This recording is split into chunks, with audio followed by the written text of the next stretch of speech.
Good day. We are coming on the air with significant breaking news and a critical moment in the presidential race. NBC News has learned President Biden will step aside as the presumptive Democratic nominee. He will suspend his bid for a second term, and instead he will pave the way for a different Democratic candidate to face former President Trump this November. I want to show you the letter that we are just getting seconds ago from the president, from his office, in which he says that it has been the greatest honor of his life to serve as his president. He goes on to say, while it has been my intention to seek re-election, he says, I believe it is in the best interest of my party and the country for me to stand down and to focus solely on fulfilling my duties as president for the remainder of my term. The news comes after Wednesday's announcement by the White House that President Biden has COVID, and with growing calls by Democrats now, dozens of them publicly, who have suggested that President Biden should, in fact, withdraw from the race. So this is the news that we have here on a Sunday afternoon. It is a stunning and historic development, but it is not altogether unexpected based on the reporting from NBC News. Remember that President Biden has struck a defiant tone ever since those calls began after his debate performance several weeks ago, widely panned as disastrous. You now have a number of House Democrats, and as of today, 3 senators who are suggesting that President Biden should, in fact, step off the ticket. And it appears as though he has, in fact, made that decision to do so. He says that he will speak to the nation later this week in more detail about his decision. He goes on to say that he expresses his deepest gratitude to all of those who have worked so hard to see him reelected. And importantly, he goes on to thank Vice President Kamala Harris for being an extraordinary partner in all this work. Again, thanking the American people for the faith and trust that they have placed in him. My fellow Americans, over the past 3.5 years, we have made great progress as a nation. Today, America has the strongest economy in the world. We've made historic investments in rebuilding our nation, in lowering prescription drug costs for seniors, and in expanding affordable health care to a record number of Americans. We've provided critically needed care to 1 million veterans exposed to toxic substances, passed the first gun safety law in 30 years, appointed the first African-American woman to the Supreme Court, and passed the most significant climate legislation in the history of the world. America has never been better positioned to lead than we are today. I know none of this could have been done without you, the American people.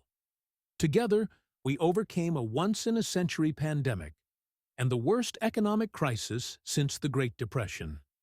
We've protected and preserved our democracy, and we've revitalized and strengthened our alliances around the world. It has been the greatest honor of my life to serve as your president. And while it has been my intention to seek re-election, I believe it is in the best interest of my party and the country for me to stand down and to focus solely on fulfilling my duties as president for the remainder of my term. I will speak to the nation later this week in more detail about my decision. For now, let me express my deepest gratitude to all those who have worked so hard to see me re-elected. I want to thank Vice President Kamala Harris for being an extraordinary partner in all this work.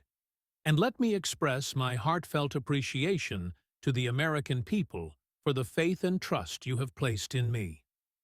I believe today what I always have, that there is nothing America can't do when we do it together.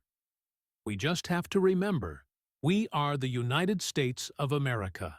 So, a couple of questions answered here and a couple of questions still ahead. First of all, there was a question that if President Biden stepped off the ticket, would he also, in fact, resign from the presidency? He is making clear in this letter that he will not do that. But there's a big question remaining, which is, what happens next? What happens next now to the Democratic ticket? There had been some calls, some questions for example, an open mini primary, perhaps, before the convention that is set to happen next month in Chicago. There had also been a question of whether Kamala Harris should now take the top of the ticket. She is the one who would inherit, essentially, the infrastructure, the campaign money, the campaign cash, the war chest that the Biden-Harris ticket has accumulated.